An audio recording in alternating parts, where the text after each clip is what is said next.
The Christmas lights were perfect. I know that sounds cocky, but when you spend 3 full weekends untangling 40,000 pixels, syncing them to Trans-Siberian Orchestra, and hiding every single extension cord like you're running CIA Black Ops, you're allowed to be a little proud.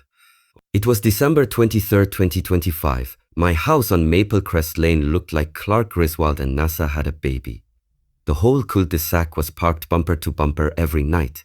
Kids took selfies with the 12-foot singing Santa. Fumty. Old man Jenkins across the street even stopped hating life for 5 minutes and brought me cookies. Actual cookies. The man once called the cops on me for mowing at 10:07 a.m. on a Saturday. That's why when the doorbell cam pinged at 9:42 p.m., I figured it was another family wanting a picture.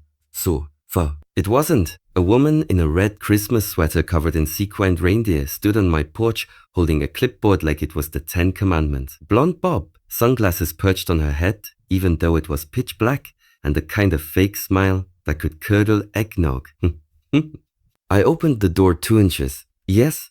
Oh, you need to turn these lights off. Right now, she snapped. Excuse me? She shoved a piece of paper through the gap. HOA violation. Unapproved color palette, excessive wattage, and synchronized flashing constitutes a public nuisance. Fine is $2,500, payable within 48 hours to the Maple Crest Homeowners Association. I'm Karen McAllister, acting president. I looked at the paper. It was printed on what looked like Holiday Inn stationery. The letterhead was Comic Sans. The signature was literally signed in purple gel pen with a little heart over the eye. I started laughing. Couldn't help it. Karen, the HOA President, is Mrs. Garcia. She lives on Pineview. She was at my house last week drinking hot chocolate and told me the lights were a gift to the neighborhood. Karen's smile turned into something that would scare small children. I've been president since October. Mrs. Garcia stepped down for health reasons. You obviously don't attend meetings. Nobody attends meetings, Karen, because nobody knows they exist, because you're making this up. She tapped the clipboard. 48 hours, or I'll have the display removed myself. And trust me, I know people. Then she spun on her heel, marched down my driveway, and actually wrote something on a yellow pad while glaring at my roofline like it personally insulted her bloodline. I closed the door, looked at the camera, and said out loud, "A Merry freaking Christmas to me. That should have been the end of it. It wasn't even the beginning." The next morning, I posted the doorbell clip on the neighborhood Facebook group with the caption, "Anyone else get a $2,500 light fine from the Grinch's wife?" Within an hour, 37 comments. She left the same letter on my door about my inflatable reindeer being too suggestive. She told me my nativity scene was historically inaccurate and fined me $800. Oh wait, Mrs. Garcia is still president. I was at the November meeting. By noon we had a group chat called A Karen's Naughty List.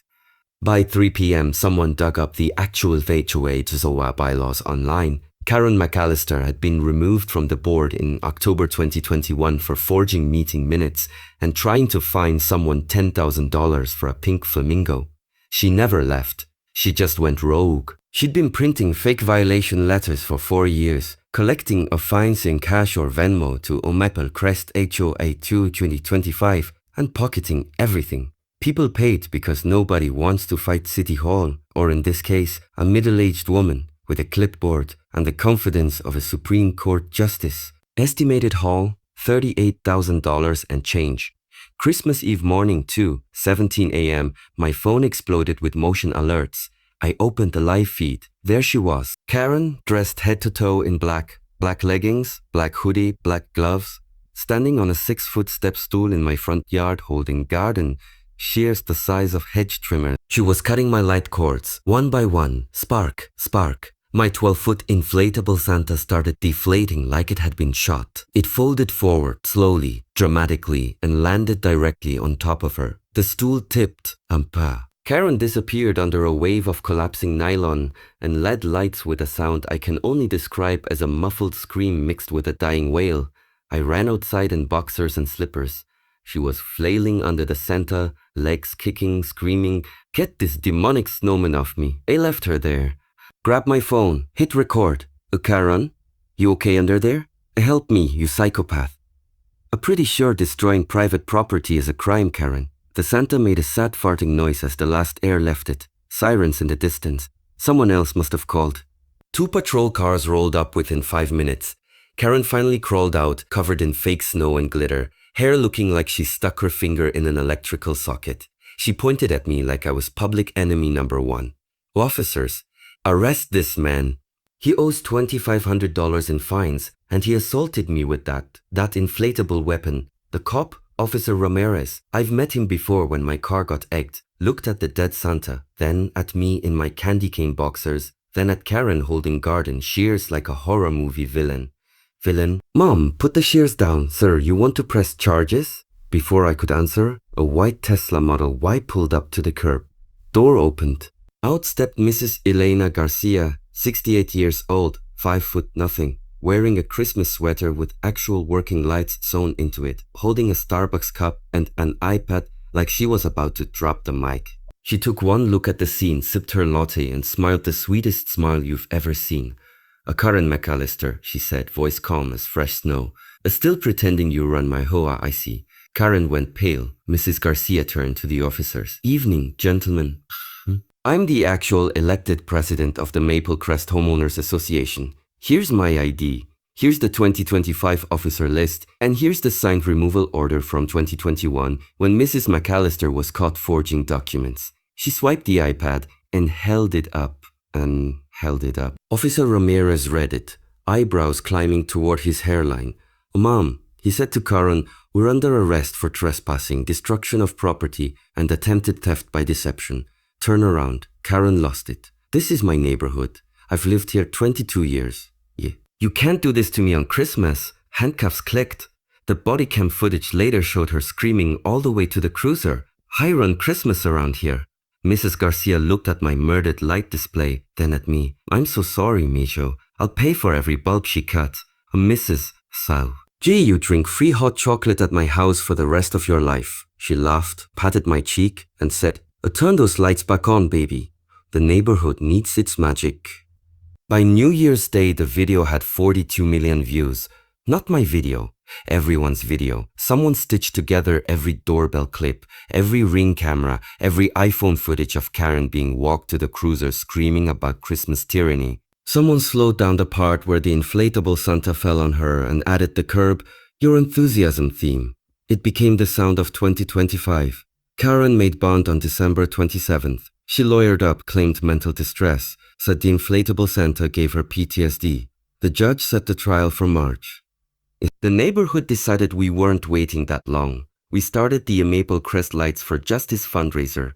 Goal, replace every light Karen ever cut, plus donate the overage to the local children's hospital. We raised $87,000 in 9 days. So, Mrs. Garcia used real HOA funds, the ones Karen never touched because she couldn't figure out the bank login, to hire a forensic accountant. They found every Venmo, every cash envelope, every fake PayPal HOA via Karen collected since 2021. Total, $62,847. She spent it on Dooney and Burke purses, a timeshare in Branson, and something called a psychic aura cleansing in Sedona. February 14th, Valentine's Day, a process server delivered her at 7 a.m. wearing a pink gorilla suit holding a heart-shaped balloon that said, "You've been served, Cupid." The video got another 20 million views. March 17th, trial day. Half the neighborhood showed up wearing Christmas sweaters. In March, Karen pleaded guilty to misdemeanor theft and criminal mischief to avoid jail time. She got 18 months probation, 500 hours community service, and had to pay full restitution. Her community service? Picking up trash along the highway wearing a neon vest that said, "I stole Christmas." Every Saturday morning we'd drive by and wave. She never waved back. April rolled around. Phew. My lights were bigger, brighter, synchronized to an entire 22-minute show, now complete with a 20-foot pixel tree and a drone light show at the finale. Opening night, Mrs. Garcia flipped the switch. The whole block was there. Kids, dogs, news truck. At the very end of the show, the final song faded out, the lights went dark for 3 seconds. Then every single bulb flashed red and blue like police lights. Across the front of my house in 10-foot letters, the pixels spelled, "A Merry Christmas." Karen oncoming police car. The crowd roared. Somewhere, I like to think she saw it from her new apartment across town, because that HOA banned her from ever living in Maple Crest again.